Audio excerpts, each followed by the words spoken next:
Madame, Monsieur, bienvenue à cette nouvelle édition de l'Apéricip, ici à Tramelan, une édition dédiée à l'engagement citoyen. En effet, le constat est général parmi les élus de la région.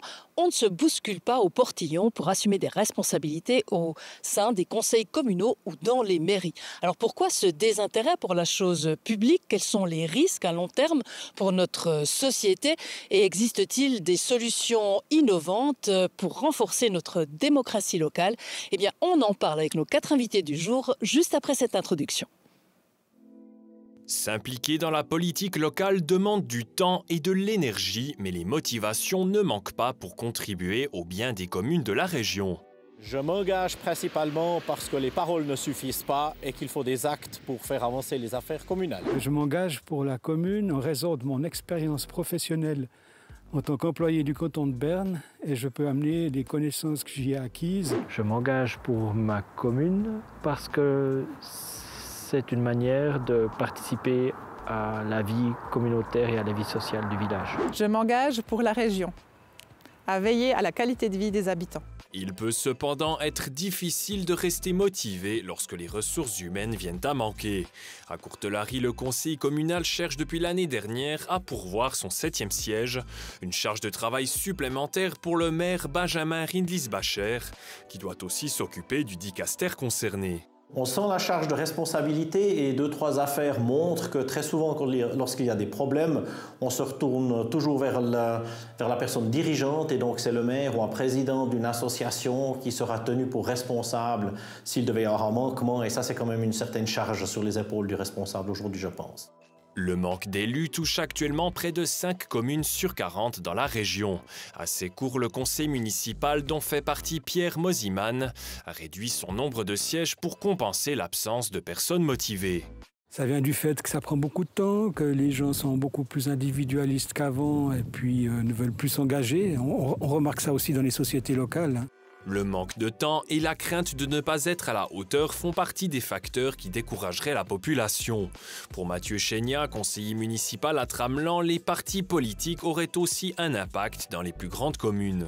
Ça retient une partie de la population. Il y a pas mal de gens qui sont d'accord de s'engager pour le village, mais sans s'afficher politiquement et puis devoir justifier la position du conseil fédéral Rechty ou Cassis ou je ne sais pas quoi.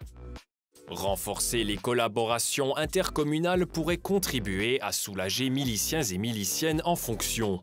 C'est l'avis d'Aurélie Lengouillon, directrice de Jura-Bernois.Bienne. L'association observe actuellement le fonctionnement d'autres cantons pour mieux aider les administrations régionales. Ce qu'on peut observer, c'est que les grandes charges qui reposent sur les épaules d'une seule personne, ça ne fonctionne plus. On a meilleur temps de créer des morceaux qui sont davantage digestes pour que les gens puissent prendre les responsabilités pour du moyen voire du long terme que de charger la barque au début et que les gens s'essoufflent et partent rapidement. Les temps sont durs pour les exécutifs de la région, mais les avis restent unanimes. La démocratie locale doit perdurer pour rester au plus proche de la population. Voilà, le débat et la discussion sont lancés avec 4 invités sur notre plateau et je me tourne directement vers vous, Benjamin Rindlisbacher. Vous êtes donc à la tête d'une commune de 1447 âmes. Vous en cherchez désespérément une qui veuille bien s'engager. Alors à Courtelary, un seul être vous manque et tout est dépeuplé? Je dirais que ce n'est pas le dépeuplement. Le problème est plutôt de trouver une personne prête à s'engager et qui veuille bien le faire pour le bien du village. Et effectivement, c'est souvent difficile à trouver. Pierre Moziman, vous par contre, on n'a pas dû beaucoup vous forcer en fait pour assumer vos responsabilités lorsque vous avez été propulsé au conseil communal de Sécourt. Vous avez été élu suite à une élection libre. Ça a été tout de suite une évidence pour vous? Oui, parce que je participais régulièrement aux assemblées communales et j'ai remarqué qu'il y avait une bonne ambiance au sein du conseil et puis surtout aussi qu'il n'y avait pas besoin d'être dans un parti. Donc au moment où l'élection libre se présentait, quelqu'un m'a demandé si on vote pour toi, qu'est-ce que tu dis? Et puis j'ai répondu pourquoi pas. Et puis résultat, j'ai été élu quoi. Et puis à ma grande satisfaction, puisque maintenant c'est la 10e année que je suis au conseil. Mathieu Chéniat, là c'était pourquoi pas. Pour vous, la question, c'était presque une évidence aussi, puisque vous êtes tombé dans la marmite comme Obélix, dans la politique locale, puisque votre famille était déjà très, très engagée. Est-ce que finalement, vous avez eu le choix? Le choix, mais en fait, je l'ai fait, je pense, volontiers, et puis j'avais envie de ça, oui. J'avais envie de ça. Je suis peut-être un des derniers à avoir envie de faire du conseil communal, c'est possible, mais... Mais ça aide. Quand on a une famille qui est déjà très engagée, ça aide? Oui, ça aide déjà parce qu'on comprend déjà un peu ce qui se passe, on comprend les mécanismes de décision et puis c'est intéressant. Ouais. Aurélie-Naine Gouillon, avant d'être directrice de JB.B, JBB pour les intimes, vous avez également été conseillère communale du côté de Fravilliers. Vous aviez à peine 19 ans quand vous avez été élue. Est-ce qu'on peut dire que c'est l'inconscience de la jeunesse? Non, je pense que c'est un peu comme Mathieu Chéniat. Je suis tombée dans la marmite jeune. Mes parents ont toujours été investis dans différentes fonctions. Et puis, au moment où il y avait une place de libre, je venais de rejoindre le village. Et j'ai senti que c'était quelque chose qui pouvait m'intéresser. Et la preuve en est, c'est que ça a apporté une partie de ma carrière professionnelle. Benjamin Ridlis-Parer, alors, vous avez de la peine à trouver du monde. Et ce n'est pas faute de chercher. Vous cherchez comment ? Alors, il y a plusieurs manières de chercher. Effectivement, c'est toujours le fait que lorsque vous avez 2 ou 3 postes qui sont libres, les personnes qui sont élues ne savent encore pas de quel dicaster elles auront. Donc, souvent, on nous demande « je viendrai volontiers, mais pour ce dicaster ». Et c'est souvent le résultat des urnes, voire les anciens, qui ont décidé par la suite quel dicaster est attribué. Et ça retient pas mal de personnes parce qu'elles n'ont aucune idée quelle va être la charge, respectivement le dicaster qu'ils auront à charge une fois qu'ils soient élus. Justement, la charge, peut-être Pierre Mosiman, c'est quelque chose qui est fondamental. Les gens s'imaginent plein de choses. Quand vous êtes arrivé à ces cours, est-ce que finalement ça vous a surpris en bien ou en mal, j'allais dire? C'est clair que je m'attendais à avoir du travail, à devoir aller régulièrement au bureau communal, lire les dossiers, à participer aux séances du conseil. Donc, c'est chronophage, c'est clair. Mais moi, j'avais la chance quand même d'avoir un employeur, le canton de Berne, qui me permettait d'avoir une partie de ces activités sur mon temps de travail. Et je sais que ça existe aussi dans des entreprises privées. Et puis, si on commence à parler de solutions, ça c'est quelque chose qui pourrait faciliter les choses pour trouver des gens, si ça peut être pris en partie sur leur temps de travail. Mathieu Chéniat, vous aussi, vous avez un super patron. On ne citera pas lequel, qui vous laisse avoir les activités nécessaires pour votre engagement, en fait. Sans ça, ça ne serait pas possible. Alors déjà, je ne travaille pas à 100%, donc j'ai un petit pourcentage qui me permet de me consacrer effectivement aux tâches communales. Et puis, je peux aménager mes horaires de la manière que je souhaite à peu près. Et ça permet de participer aussi aux séances qui sont en plein milieu de la journée avec dans le cadre des activités politiques. Oui. Et ça, je pense que c'est indispensable. Et le risque dans tout ça, c'est qu'on n'a finalement que des gens qui peuvent aménager leur temps de travail, des avocats, des professions libérales, des indépendants, et puis finalement, il y a beaucoup moins de personnes, un mécanicien d'une entreprise, c'est beaucoup plus compliqué. Pierre Mosiman ? Bon, par rapport aux indépendants, il ne faut pas oublier qu'un indépendant, il n'a pas un horaire de travail comme un employé, avec 42 heures par semaine, ou je ne sais quoi. En général, il travaille 50, 60, des fois même plus par semaine. Et puis, j'ai fait l'expérience, lorsqu'on avait quelqu'un qui avait une entreprise au sein du conseil, eh bien, il a arrêté au cours de mandat en disant « ça ne joue plus ». Parce qu'en plus de ça, il a une famille avec des jeunes enfants, et bien... il a dû arrêter, puis il a dû faire un choix. Il ne pouvait pas éliminer sa famille ni son travail. Donc, il a supprimé son activité au sein du conseil. Par contre, vous, c'était plus facile. Vous étiez certes élu pendant que vous étiez encore en activité, mais désormais, vous êtes à la retraite, donc c'est plus simple. Ah oui, alors c'est clair qu'à la retraite, il y a plus de temps à disposer. Enfin, ça dépend. Des fois, quand je regarde mon agenda, je remarque que chaque soir, j'ai quelque chose. Mais voilà, quoi. C'est volontiers que je le fais avec plaisir, mais c'est clair qu'en étant à la retraite, ça me permet de me consacrer encore plus pour les tâches communales. Justement, les retraités de Courtelary, ils n'ont pas envie de s'engager? Peut-être. Si on en trouverait un, on le prendrait bien volontiers. Nous en avons quelques-uns qui sont au conseil, oui. Mais il est important, à mon avis, aussi qu'on ait des forces vives, des forces jeunes qui soient là, parce que finalement, le futur d'une commune se joue pour eux, principalement. Il est important qu'on les écoute également. Et si je rebondis sur le point de la flexibilité également, il ne faut pas oublier qu'on a des employés communaux qui, eux, ont aussi un horaire qui peut être de 7h à 17h. Et qu'effectivement, si on a des projets à traiter avec eux, et c'est pendant ces heures-là qu'il faut se rendre au bureau pour pouvoir parler avec eux, respectivement, pour faire avancer les dossiers. Et ça, c'est important, ça me tient à cœur qu'on puisse le faire pendant leur temps de travail. Est-ce que ce n'est pas parce que les gens constatent qu'effectivement, être conseiller communal, c'est demander beaucoup de flexibilité, c'est demander beaucoup de temps, et qu'aujourd'hui, ce genre de choses-là, c'est pas forcément... On l'investit ailleurs, Monsieur Rendisbacher. Je pense qu'on l'investit ailleurs et on a quand même une grande tendance à l'individualisme. Les personnes sont d'accord de participer, mais seulement à un certain moment, jusqu'à un certain point. Et on n'a pas évoqué aussi un élément qui me semble très important, c'est que toutes ces personnes, moi y compris, nous avons une famille à la maison qui est quand même aussi heureux de nous voir de temps en temps et peut-être à des horaires un peu connus et pas seulement 1 à 2 fois par semaine. Aurélie-Hélène Gouillon, justement, vous regardez ça un petit peu de plus haut, j'allais dire, ou en tout cas avec un petit peu plus de distance à la tête de JBB. Vous constatez que les gens ne veulent plus s'engager, ne veulent plus prendre de telles responsabilités parce qu'en fait, ils font autre chose? Alors effectivement, je crois qu'on peut nommer ça un changement de génération. Il y a de nouvelles habitudes qui entrent en scène. Les gens ont des nouvelles habitudes aussi en famille, etc. Par contre, ce que je constate de mon côté, d'un point de vue professionnel, mais aussi dans mes activités sociétales, je suis présidente d'une société locale. Et en fait, on avait le même souci, c'était recruter du monde. Et en fait, on a fait une analyse de tout le paquet et on a fait des plus petits bouts. Et j'ai le plaisir d'avoir maintenant 8 personnes au comité. Donc, effectivement, en trouvant quelque chose de digeste, comme je le mentionnais dans le reportage, les gens peuvent trouver leur place, trouver un équilibre et puis apporter leur pierre à l'édifice.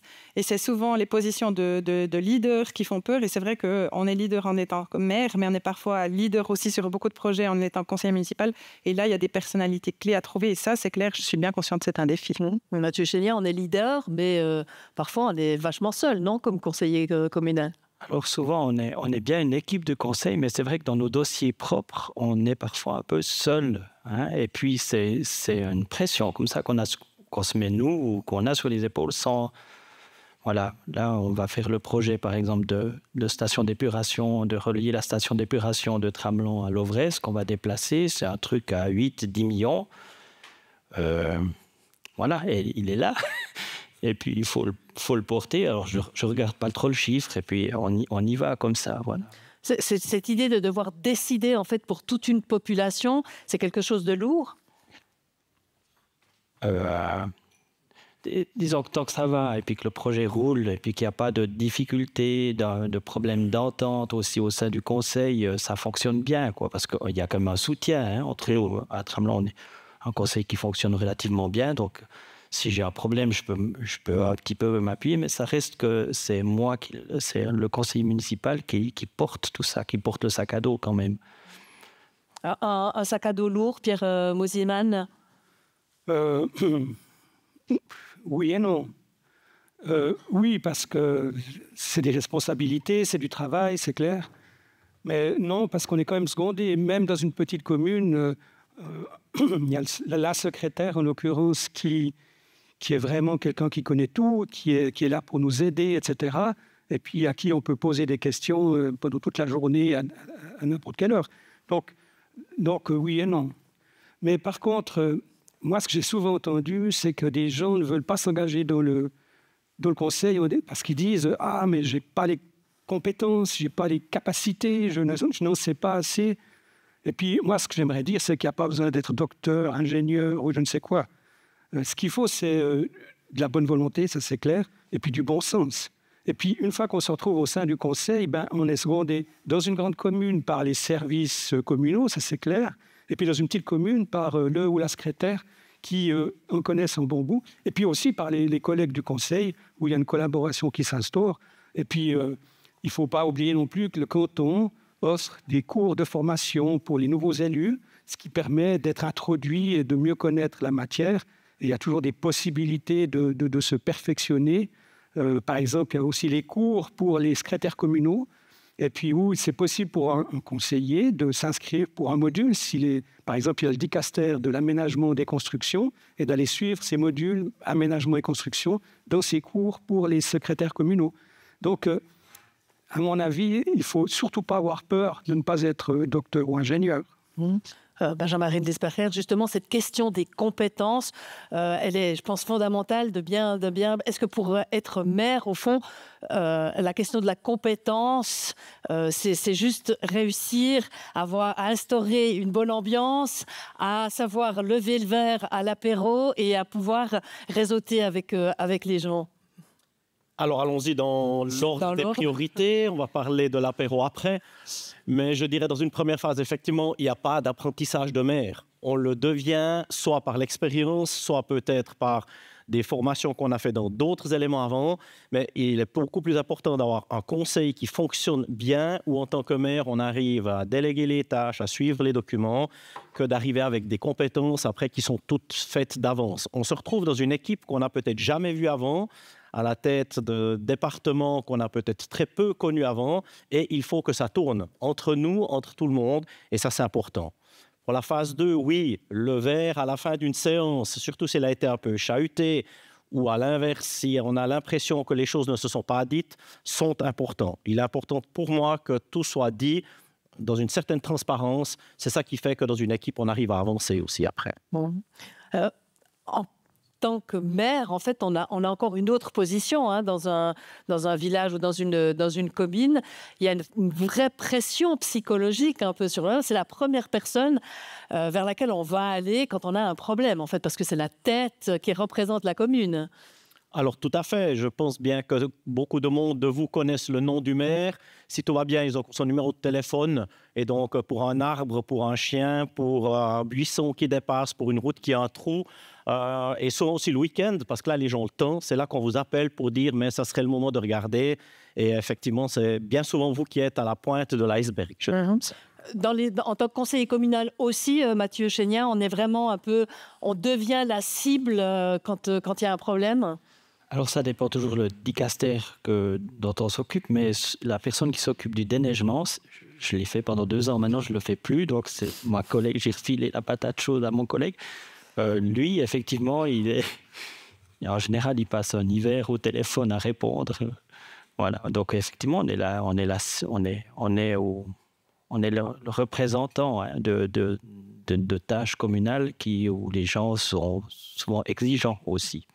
Alors vous avez tous parlé un peu vraiment de vous mettre au service de la communauté, de la société, des citoyens, du public. Je reste juste avec vous, Mathieu Chéniat, encore, parce que, en fait, oui, d'accord, mais on risque de se retrouver parfois dans des situations complètement folles, comme par exemple celle de devoir courir après un taureau en pleine campagne, alors que ce n'est pas du tout ce pourquoi vous avez été élu. Je n'ai pas été élu, mais j'ai appris la chasse au taureau, c'est vrai. Racontez-nous. C'est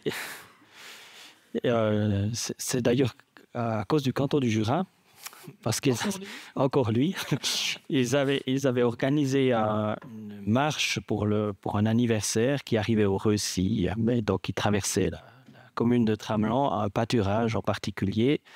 Et l'agriculteur, voyant ces dizaines, voire centaines de personnes passer sur le chemin piéton officiel, mais quand même beaucoup de monde tout à coup, a décidé d'un petit peu prendre le taureau par les cornes, on va dire ça comme ça. Enfin, il a mis un taureau dans le pâturage.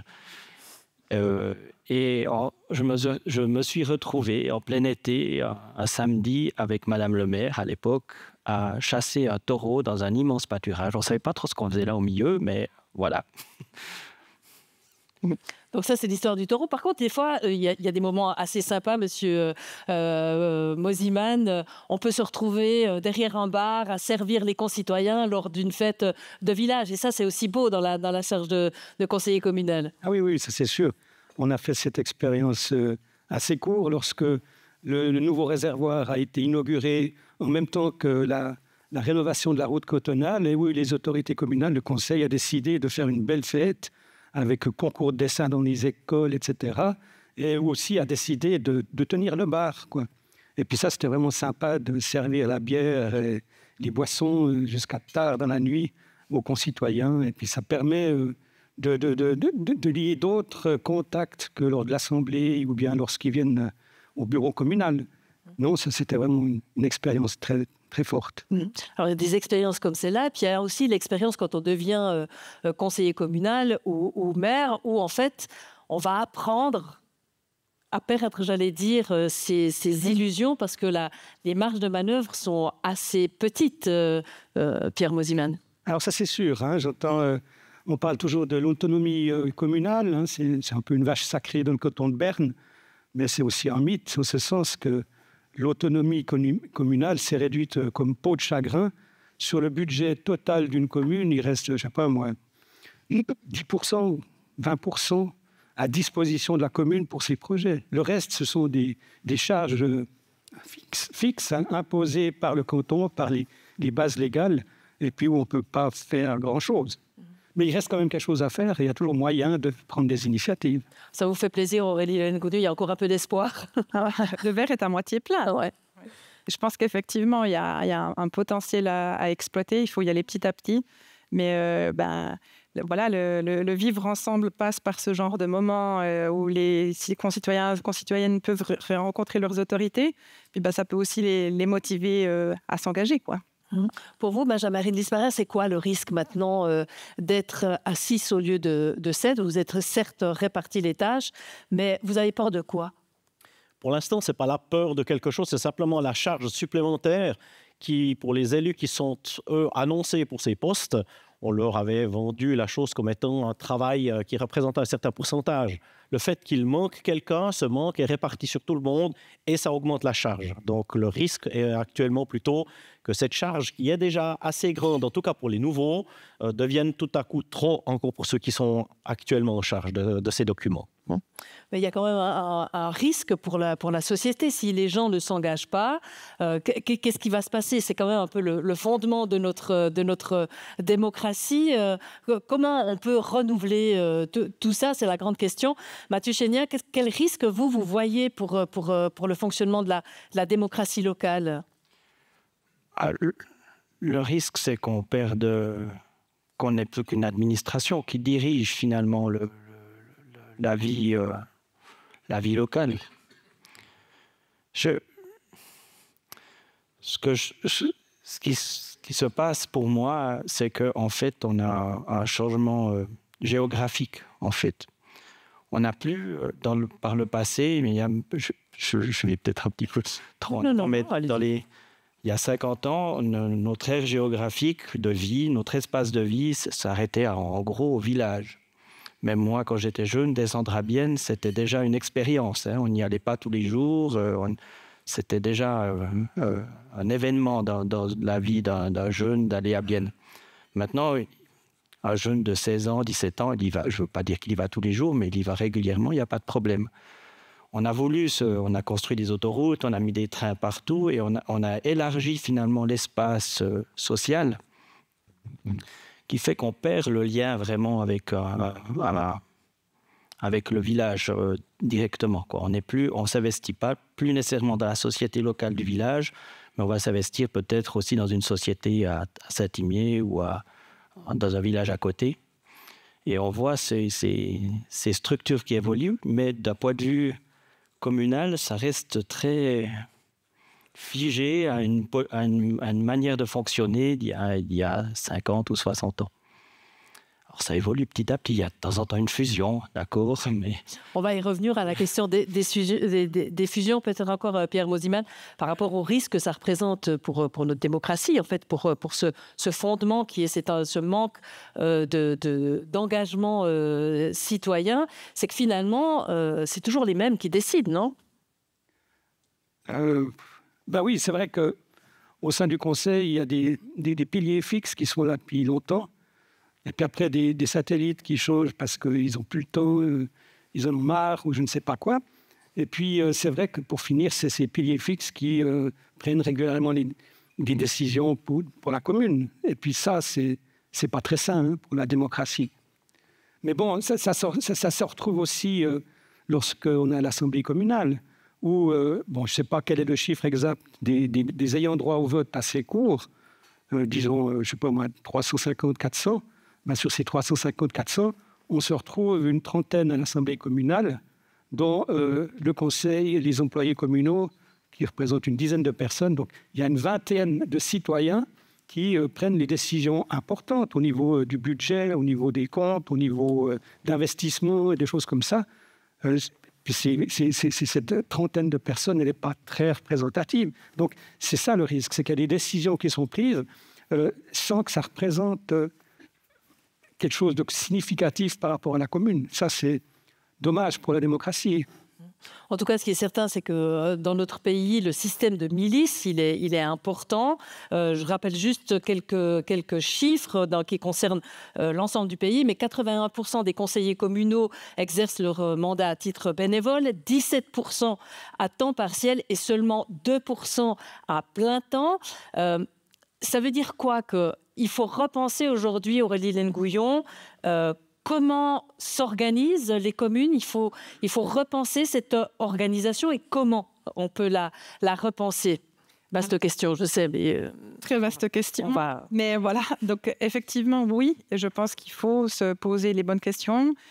C'était mentionné tout à l'heure aussi, on réfléchit, on observe ce qui se passe autour de nous, mais aussi dans les autres régions de Suisse qui ont dû, elles aussi, faire face au même style de défi. Et puis, oui, clairement, il faut aussi aménager ça de façon à ce que ce soit, encore une fois, le plus supportable possible pour la suite et puis qu'on puisse trouver des gens qui sont motivés.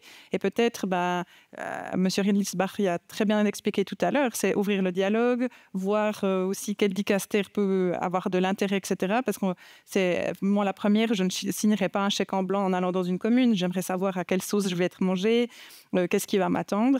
Et puis après, je pense qu'il y a aussi une force au niveau régional dans notre cher Grand Chasseral, c'est-à-dire aussi de créer des liens et d'avoir aussi un dialogue qui se fait entre différentes personnes, parce qu'on parle souvent dans une seule commune, mais finalement, on pourrait partager l'expérience d'une commune qui est 10 km d'un côté ou 10 km de l'autre. Et puis, dans certaines communes, il y a des plus jeunes, des générations plus jeunes qui se sont investies, puis ils pourraient aussi simplement partager leur expérience.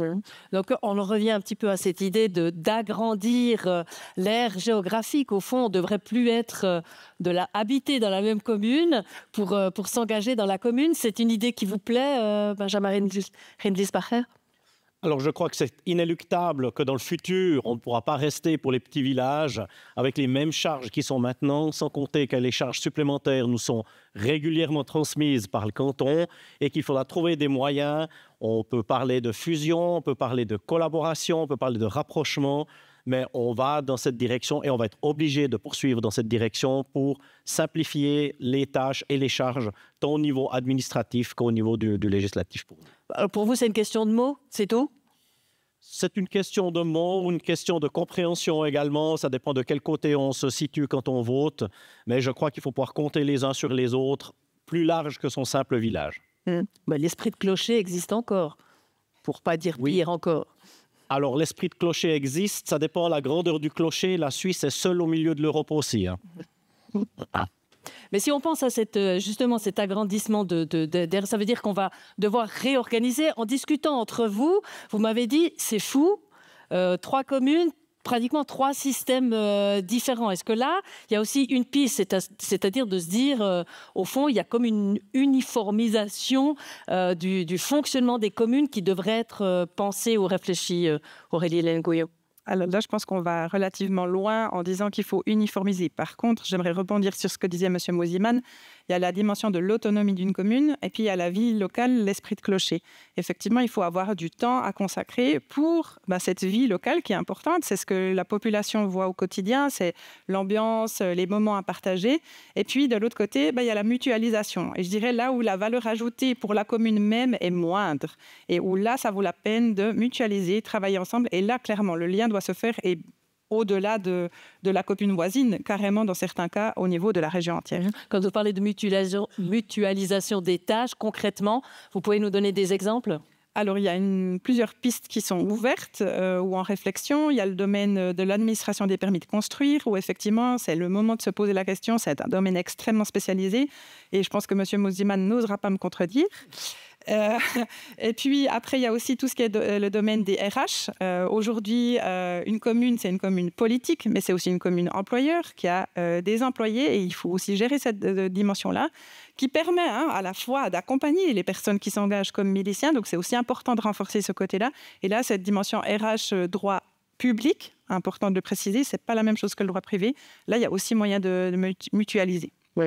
Mathieu Chénière, finalement, on ne pourrait pas se contenter d'avoir un manager qui dirige et qui manage les affaires de la commune et puis 2-3 personnes qui s'occupent d'organiser la fête locale, les fleurs au balcon et d'autres choses. Sauf que pour la mutualisation, on le fait déjà dans certains domaines. Quand on crée un syndicat de communes pour gérer la station d'épuration, quand on crée Celtor pour les déchets, par exemple, c'est déjà des mutualisations, mais on perd aussi beaucoup de liens en faisant ça. Et on laisse effectivement plutôt à des gens, je prends Celtor ou le syndicat, finalement, la commune a peu de... Mais c'est des professionnels qui vont avoir les compétences pour bien décider pour le bien du peuple. Alors, je vais être un peu provocateur, mais si on fusionnait les communes, on n'aurait pas besoin de faire un syndicat nécessairement. On pourrait de nouveau gérer la station d'épuration au niveau communal sans devoir faire des structures où on perd le lien, en fait. Donc, on devrait aller à la commune du Grand Chasseral. Je serais assez favorable à, peut-être pas Grand Chasseral, mais à essayer de définir ces aires de vie, ces aires géographiques, en faire et puis organiser le territoire à partir de là. Repenser le territoire à partir de là. Pierre Mosiman ? C'est sûr qu'en ayant des communes plus grandes, avec automatiquement plus de moyens, eh bien, ça permet, par rapport à une petite commune comme Sécourt, où il y a un employé technique, 2 employés d'administration et des concierges, j'entends ça permettrait d'avoir plus d'employés, des professionnels qui soutiennent mieux le conseil municipal. Et puis, en ayant une plus grande commune, tout d'un coup, on trouverait plus de personnes d'accord d'être au conseil, d'être à l'exécutif de la plus grande commune. Fusion de communes, ça vous parle très fort du côté de Coursarie ? Tout à fait, projet qui avait été tenté déjà une fois et qui n'est pas abouti. Heureusement, malheureusement, c'est la décision du peuple. La décision est à prendre maintenant comme telle. Mais on le sait très bien qu'en arrière-plan, on continue quand même une très bonne collaboration entre les villages pour différents thèmes qui nous sont chers à tous. Mais finalement, ce ne serait pas ça un petit peu une des solutions, c'est que finalement, le conseil municipal, le conseil communal, le maire puissent se concentrer uniquement sur les questions stratégiques, on va dire, et puis tout le reste, c'est fait par des professionnels. Je ne pense pas que la professionnalisation à ce niveau soit une bonne solution. Il faut garder toujours le lien avec la population. On a des besoins différents, qu'on soit dans le haut du vallon, dans le bas du vallon. Et il est important pour moi que quand même ces forces proviennent des gens qui habitent sur place. On ne doit pas trop professionnaliser pour être dirigé par des gens qui le font, je dirais peut-être par envie financière plutôt que par envie politique. Alors l'argent, visiblement, ça ne doit pas être la motivation, mais quand même.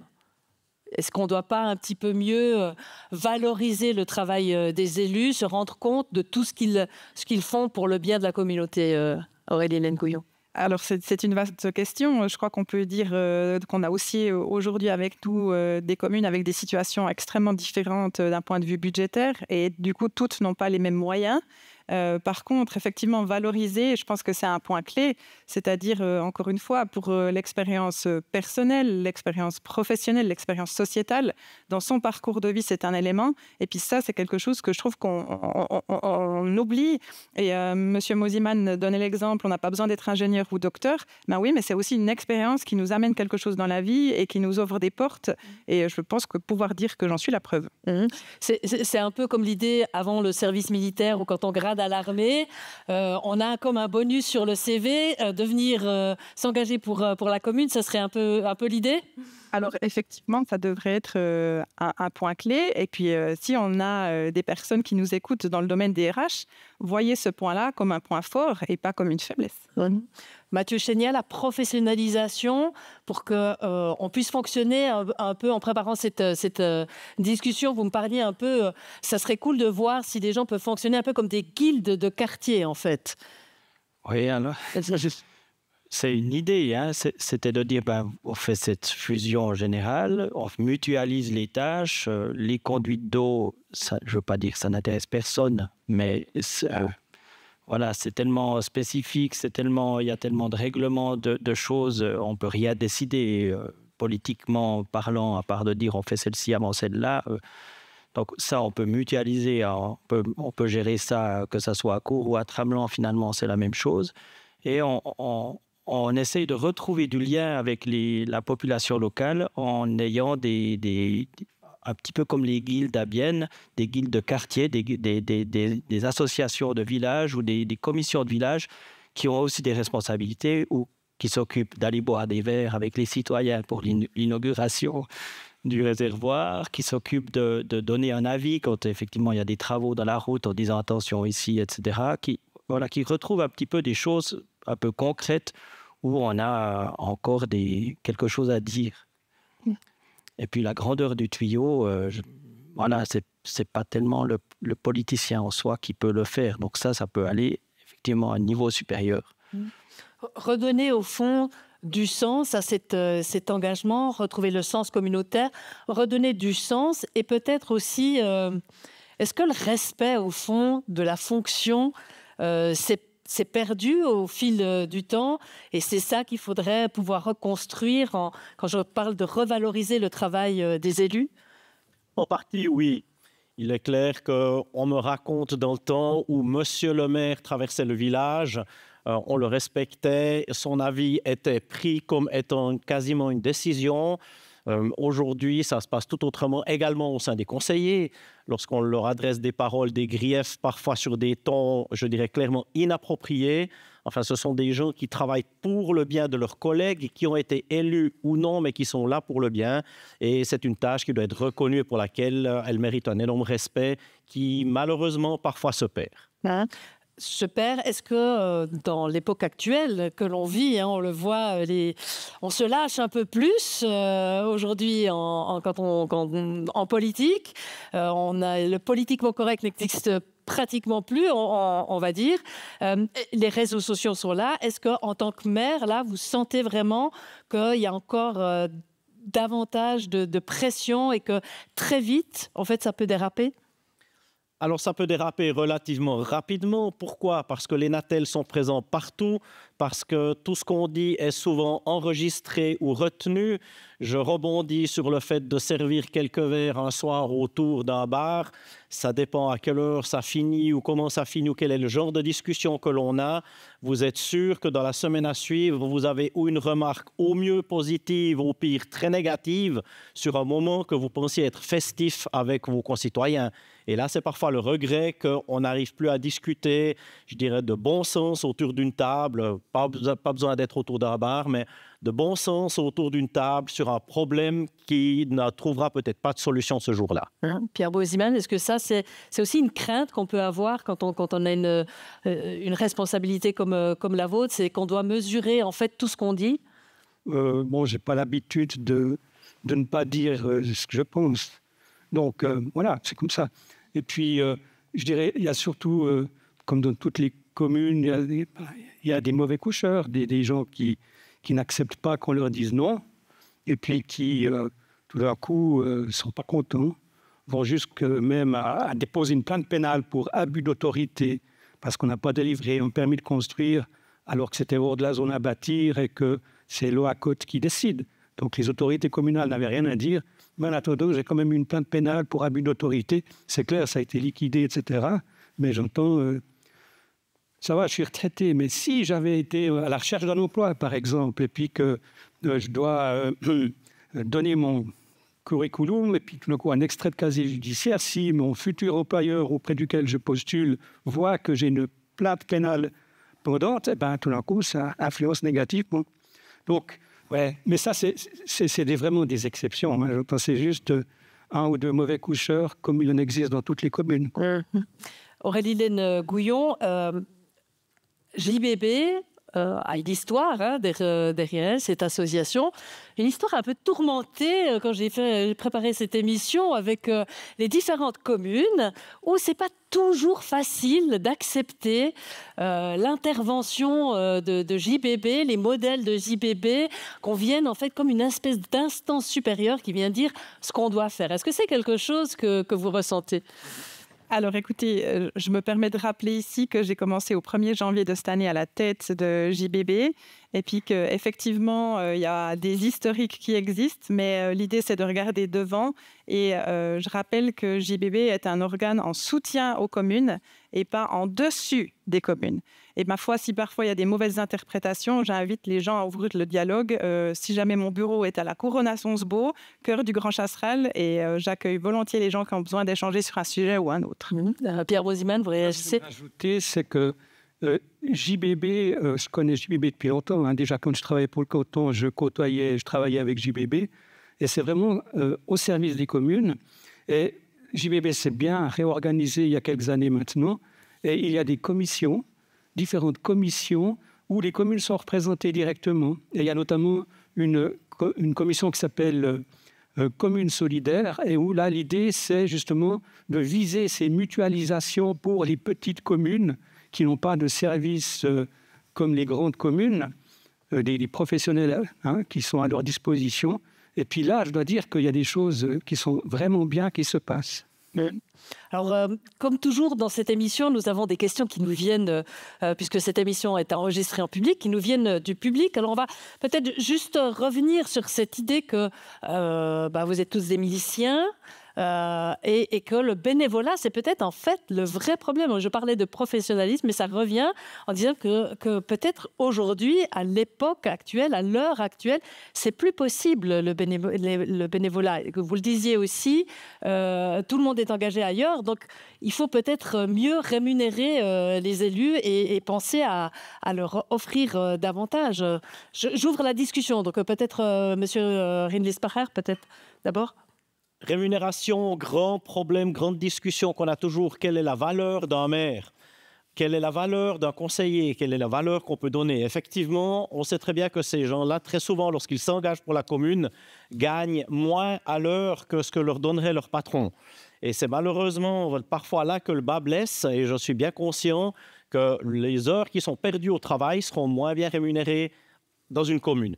Oui, effectivement, la rémunération est quelque chose que l'on devrait tous recevoir ou être satisfait avec. Il est clair que ce qui se fait actuellement ne couvre pas les frais que nous avons, respectivement ce que nous valons, je le dirais comme ça. Par contre, je ne pourrais pas donner une valeur fixe pour la valeur d'un maire. Alors, vous parlez des maires, les conseillers communaux. La valeur de votre travail, elle peut être quantifiée, Mathieu Chéniard ?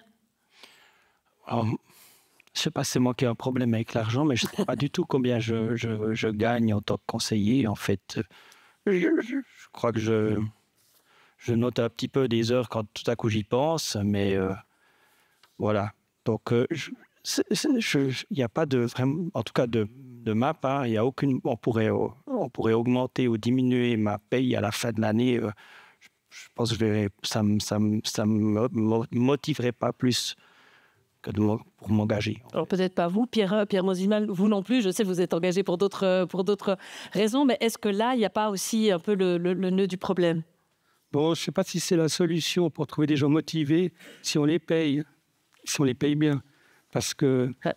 En tout cas, les payer mieux, peut-être. Oui, mais oui.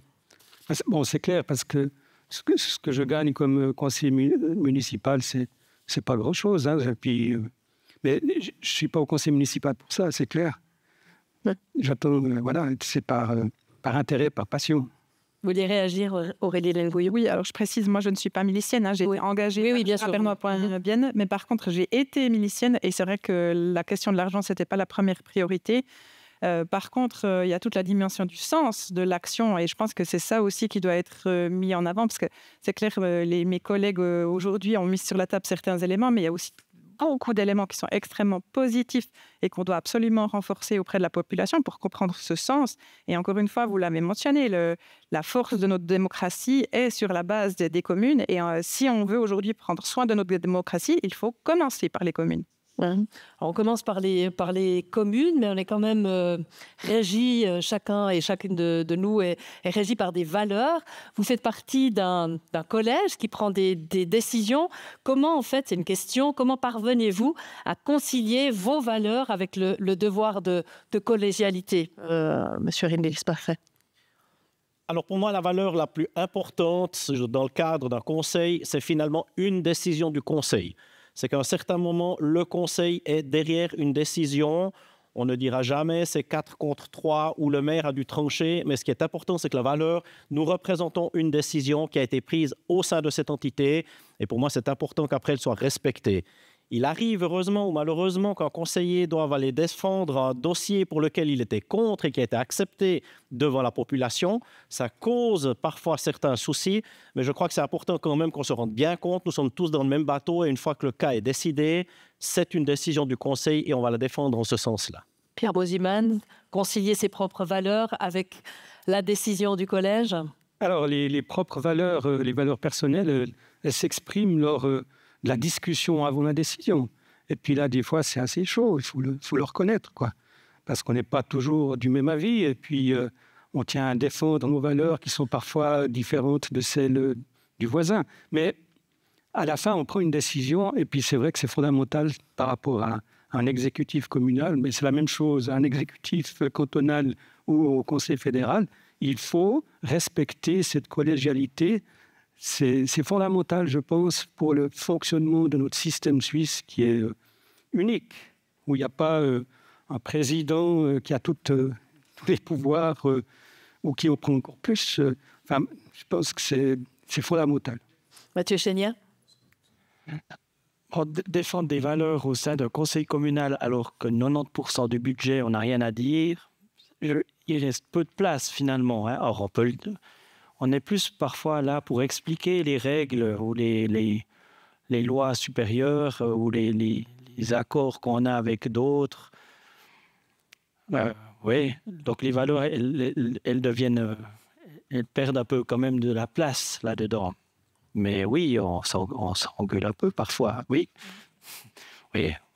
Au fond, c'est le plus grand apprentissage quand on travaille comme vous, qu'on s'engage comme vous, c'est que, un, il faut faire preuve d'humilité, puis deux, voilà, il ne faut pas en demander trop. Je crois qu'effectivement, quand on est en collège comme ça, il faut faire preuve d'humilité dans sa fonction. Et puis, c'est comme ça qu'on arrive à avancer, quoi.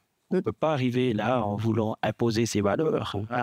On est avec des gens autour de la table qu'on n'a pas choisi de travailler avec. Hein. Donc, il faut trouver un consensus. Finalement, c'est le groupe qui doit bien fonctionner et pas nécessairement la défense de ses valeurs personnelles. Peut-être pas les valeurs personnelles, mais quand même, quand on pense notamment à la jeunesse, elle a peut-être envie de s'engager, elle a envie de faire avancer les choses, sauf que quand on est dans un conseil communal, les choses, elles avancent pas très, très vite. Vous avez un jeune dans votre conseil communal, Pierre Bosiman. Vous me disiez qu'il était magnifique, excellent. Est-ce que vous sentez cette différence d'énergie et d'engagement? C'est vrai qu'il est particulièrement engagé et il prend ses responsabilités très à cœur. Enfin, c'est une perle, quoi. On a de la chance. Et puis, alors c'est clair que par rapport à un vieux schnock comme moi, il a un peu plus d'énergie, hein, c'est sûr. Mais bon, ça aide d'avoir quelqu'un qui a de l'énergie comme ça, puis qui en veut. Oui. Une question encore du public. Est-ce que la marque territoriale, Grand Chasseral, elle participe ou elle favorise ou elle permet de valoriser en fait l'attractivité des communes du Grand Chasseral? Est-ce que vous sentez, j'allais dire maintenant, la différence qui veut s'exprimer? Alors je dirais oui dans tous les cas. On a un petit peu cette historique Jura-bernois, Moutier, qui pour nous maintenant est une affaire qu'on peut considérer comme étant terminée. On est maintenant du Grand Chasseral, c'est une autre entité qui nous rassemble. Et je crois qu'il est important de voir que dans cet ensemble-là, maintenant, il faut aller de l'avant. Et comme ça a été dit, on a JBB qui est comme partenaire également dans ce sens-là pour nous aider à nous étendre un petit peu, à reprendre un petit peu confiance pour la suite.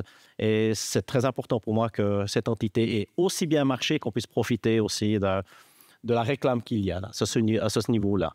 Est-ce que vous avez l'impression que ça marche? Je suis convaincue que ça marche. D'ailleurs, quand j'ai été engagée, j'ai bien précisé que je n'étais pas là pour préparer le passé du Jura bernois, mais construire l'avenir du Grand Chasseral. Et effectivement, pour moi, c'est une priorité.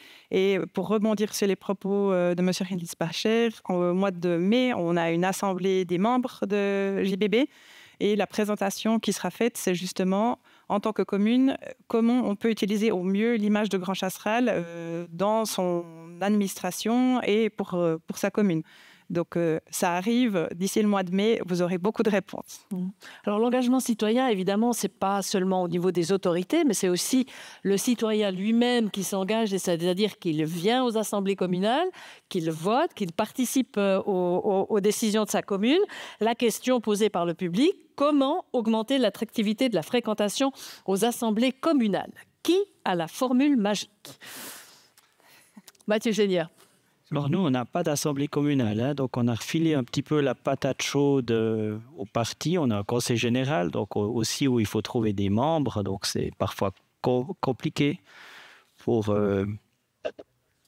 les partis. Je me dis, quand j'entends Pierre Mosiman, je me dis qu'effectivement, il y a encore du travail pour la démocratie. Ça fait un petit peu peur, hein, quand on dit qu'il n'y a que 20 personnes sur 1000 citoyens qui participent. Je ne sais pas si c'est encore très démocratique comme système, finalement. La difficulté, c'est que je prends Tramelan, sur 4700 habitants, il y en a, 700 qu'on voit partout.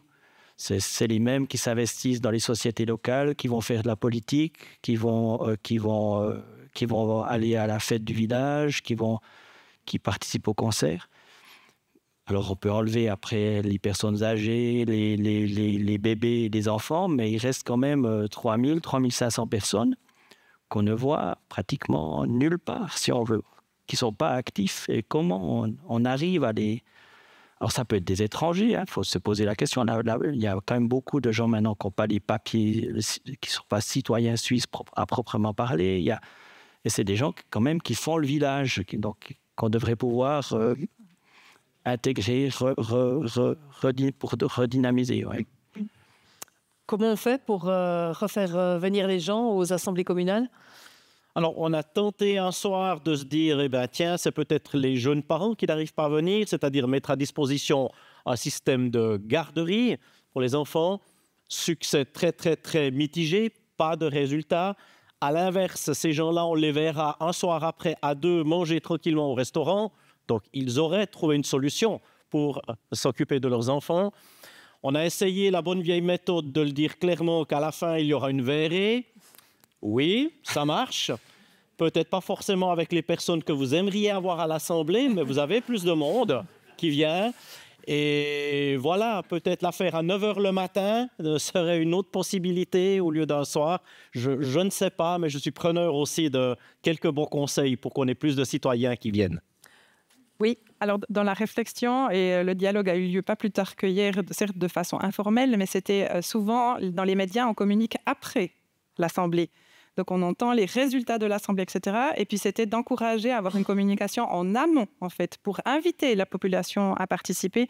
Et ça fera l'objet de discussions au long de cette année. Donc d'utiliser, si je comprends bien, par exemple les médias pour pouvoir parler des thématiques. Mais c'est un travail qui est déjà fait. Alors, ça arrive dans certains cas et selon, permettez-moi de le dire franchement, le sujet qui apporte un certain intérêt dans certaines communes. Mais en fait, de simplement faire une annonce, un peu comme on vous annonce la soirée cinéma du cinématographe ou bien le prochain événement culturel du CCL, etc., et ben d'avoir dans l'agenda, finalement, aussi cette partie-là et qu'on peut mettre aussi en valeur et simplement rappeler. Et puis, beaucoup de communes font aussi l'effort de mettre le fameux panneau soit on vote quand il y a les votations, ou alors assemblée ce soir ou assemblée la semaine prochaine, etc. Donc, dans la communication, je suis convaincue qu'il y a un effort à faire. Vous avez l'air d'approuver, Pierre Mosiman. Oui. Communication avant tout. Oui, je pense que les gens ne sont pas suffisamment renseignés, que ce soit au niveau des assemblées ou au niveau de la tâche du conseil. Et là, une information, pour moi, elle est indispensable. Et puis, on pourrait imaginer aussi, tout d'un coup, un tout ménage qui décrit de manière un peu sexy, avec un graphisme adapté, des choses comme ça, ce qui se passe au sein du Conseil, ce qui se passe au sein de l'Assemblée, de façon à faire envie, à susciter l'envie des gens de venir. Mais une chose est sûre, on ne peut pas forcer les gens à venir. On peut forcer personne, par contre, on peut les informer, on peut leur expliquer les choses. C'est ce qu'on a essayé de faire aujourd'hui avec vous. Merci beaucoup d'avoir participé à cette discussion, d'avoir esquissé éventuellement quelques pistes pour l'avenir. Et quant à vous, chères téléspectatrices et chers téléspectateurs, merci d'avoir été de la partie et à tout bientôt sur Télébilingue.